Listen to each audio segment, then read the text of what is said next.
Salut et bienvenue sur Coolimo. Donc aujourd'hui, on va parler donc des immeubles de rapport et principalement des fausses croyances. Voilà, parce qu'apparemment c'est un peu un mythe et c'est vrai qu'il n'y a pas vraiment beaucoup d'infos sur Internet. Moi voilà, je vais te donner mon avis et je vais te parler justement, en tout cas 5 facteurs qui fait que tu peux hésiter à investir justement dans des immeubles de rapport. Donc déjà, la première chose, c'est que apparemment, un immeuble de rapport, c'est trop cher. Alors, c'est vrai que moi, quand j'ai discuté avec des amis et que quand j'ai dit que j'ai acheté mes immeubles moins de 100 000 euros, on m'a dit, ah ouais, et tout, moi je croyais que ça coûtait 500, 600 000 euros un immeuble de rapport. Et c'est vrai que quand on entend immeuble de rapport, tout de suite, on pense que ça coûte un bras et que ça coûte cher. Donc oui, effectivement, les immeubles de rapport, c'est sûr que si tu vas dans une grande ville, voilà, les prix au mètre carré sont élevés et du coup, c'est sûr qu'un immeuble de rapport, tu en as pour vite 500, 1 million d'euros. Mais par contre, si tu vas dans des petites villes, tu peux très bien trouver des immeubles de rapport à moins de 200 000 euros. Donc moi, ce que je te propose, c'est qu'on va aller directement sur le Bon Coin et on va taper la recherche immeuble et on va voir combien il y a d'immeubles dans toute la France. Donc là, on va mettre maison, on va mettre autre, voilà.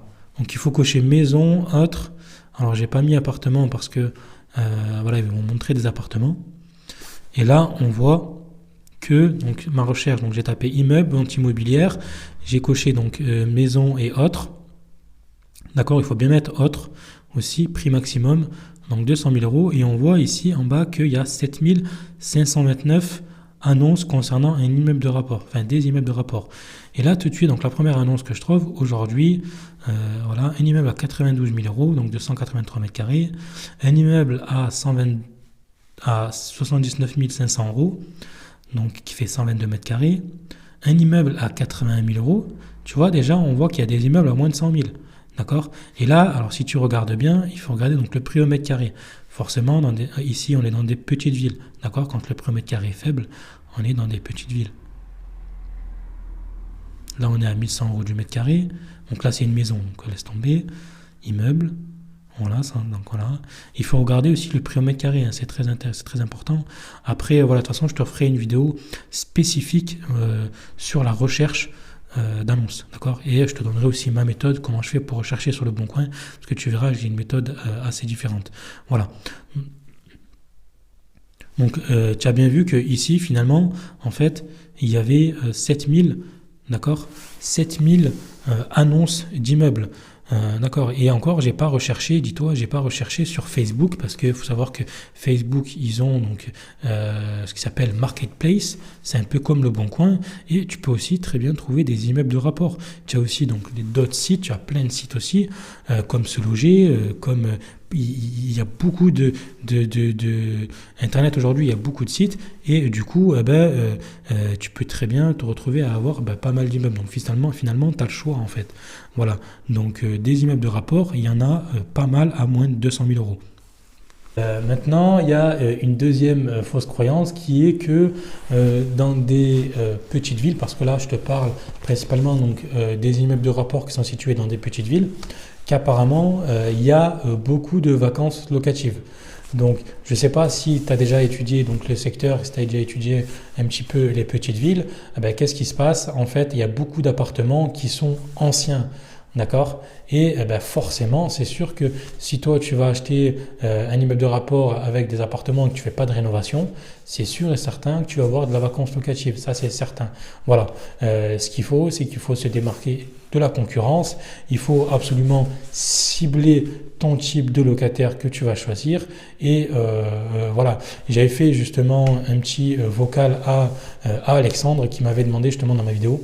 À savoir que pourquoi je disais qu'il fallait faire très attention et que pourquoi j'achetais pas en tout cas dans ces ruelles, parce que si tu veux en fait sur ma vidéo il y avait un immeuble là et je disais en fait il faut pas acheter ici. En fait il faut pour moi en tout cas dans cette période là il faut pas acheter parce que en fait déjà toute la journée en fait il n'y a pas de soleil du fait qu'il y a un immeuble en face. Ça c'est déjà la première raison. La deuxième c'est que en hiver les gens ils vont chauffer tout le temps et voilà en fait il faut se poser la question à savoir pourquoi je vais réussir à louer, pourquoi mon locataire en fait il va venir dans mon appartement. Et il faut savoir que c'est pas difficile parce que si je prends un exemple, tu investis dans une ville de 5000 habitants, tu as 5000 chances sur une de louer. Ben oui, parce que si tu te démarques de la concurrence, tu fais des appartements qui sont de qualité, qui sont rénovés, par exemple qu'il y a un jardin, que c'est lumineux, tu verras que ceux qui sont à côté, qui habitent juste à côté, vont vouloir déménager en fait dans ton appartement. Voilà, c'est plus une question de bien cibler ton profil et de choisir l'appartement, l'immeuble de rapport dans justement la ville en question. Voilà. La troisième fausse croyance, c'est que dans des petites villes, il y a des cassos. Alors déjà, j'ai regardé un petit peu le terme de cassos, c'est apparemment donc des gens qui sont en difficulté financière ou des gens qui sont différents des autres. Alors, principalement non. Voilà. Alors oui, c'est sûr, tu seras amené à avoir des locataires, plus de demandes de location sur des personnes qui ont des revenus modestes. Ça oui, parce que beaucoup de personnes justement investissent en campagne parce que les loyers sont faibles et parce que forcément quand tu as des revenus qui sont faibles, forcément tu vas te retrancher donc dans des villes de campagne. C'est normal. Mais je te garantis que non, il n'y a pas que des gens qui ont, il n'y a pas que des cas sociaux, d'accord? C'est pas pour moi c'est un terme qui doit être banni. D'accord. Aujourd'hui, dans des petites villes, tu as des gens qui veulent habiter à la campagne parce qu'il y a la tranquillité, parce qu'il y a un jardin, parce que le loyer est moins cher et qu'à côté, ils habitent dans des grandes villes, ils font 1 heure de route tous les jours, ça leur dérange pas. Ça leur dérange pas parce que ils sont tranquilles, ils sont à la campagne, ils ont un jardin, ils ont un loyer qui est pas cher. Donc oui, ils veulent habiter à la campagne. Donc non, tu n'auras pas uniquement des personnes en difficulté ou des personnes qui vont créer des ennuis. D'accord? Voilà, c'est à toi de choisir justement ton profil de locataire et surtout de prendre le temps. Voilà. Donc, tu as aussi la deuxième fausse croyance, c'est que investir à la campagne dans des immeubles de rapport, c'est pas rentable. Alors, je vais te donner justement mon point de vue et par rapport justement à ce que moi j'ai cherché. En fait, si tu veux, les immeubles de rapport dans des villes à la campagne, il faut faire donc très attention parce que oui, ça demande une recherche plus poussée. D'accord? Et si tu veux, en fait, il y a de tout. D'accord? Il y a de tout comme immeuble c'est à toi de trouver l'immeuble rentable, c'est à toi de trouver l'immeuble qui est bien situé au bon endroit où tu vas faire justement, tu vas avoir un rendement qui sera élevé et tu auras, si tu veux, toutes les qualités et tous les avantages que tu recherches toi.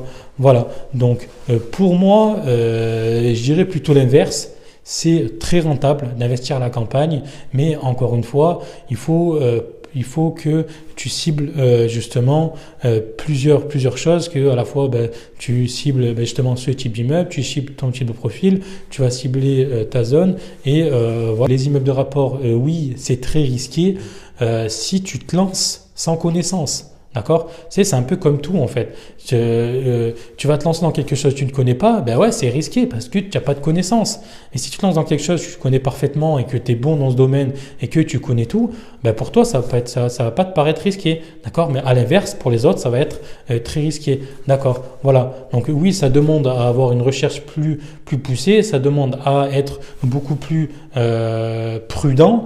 D'accord? Et voilà, il faut bien que tu étudies donc ton marché, il faut bien que tu étudies justement l'évolution de la population, d'accord, dans des petites villes et voilà, savoir est-ce que la population elle est portée justement, l'évolution de la population est portée à augmenter ou si c'est porté à disparaître, à savoir aussi quel type justement de population qu'il y a, est-ce que c'est plus des personnes âgées, est-ce que c'est des familles, est-ce que c'est des couples, est-ce que c'est des travailleurs.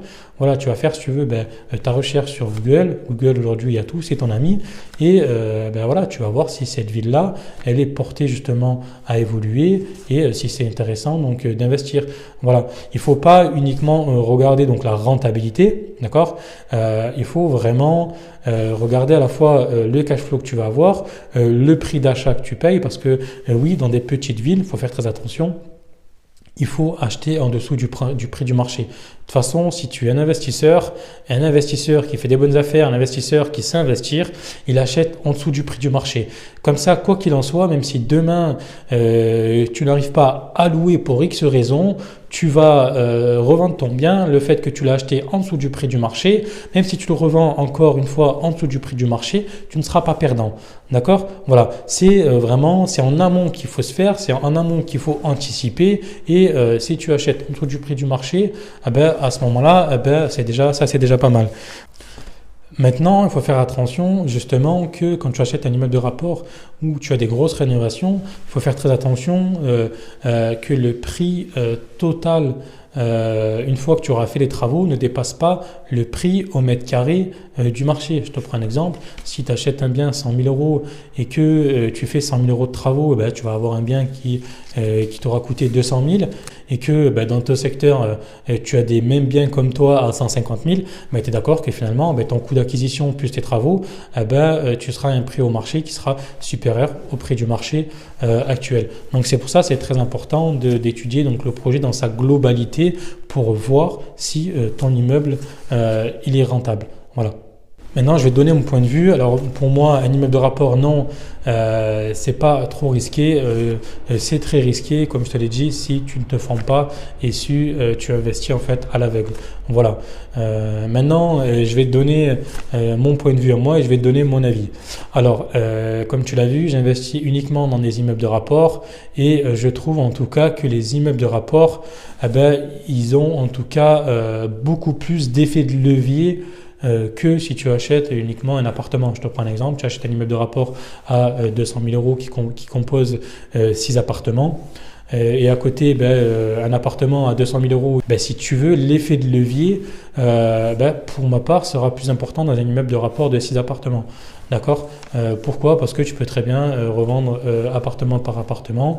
Du coup, tu tirer une grosse plus-value. Alors, faire attention à justement la requalification en marchand bien. Mais voilà, tu peux aussi utiliser donc la méthode de Saller-Martin, donc la main levée hypothécaire. Moi, c'est une chose que je vais utiliser et d'ailleurs je te montrerai une fois que je l'ai fait sur mon premier immeuble, qui est très puissant et qui te permet de récupérer du cash pour continuer à investir. Voilà. Voilà pour cette vidéo et les fausses croyances. Je te dis à la prochaine sur Coolimo. Bye bye.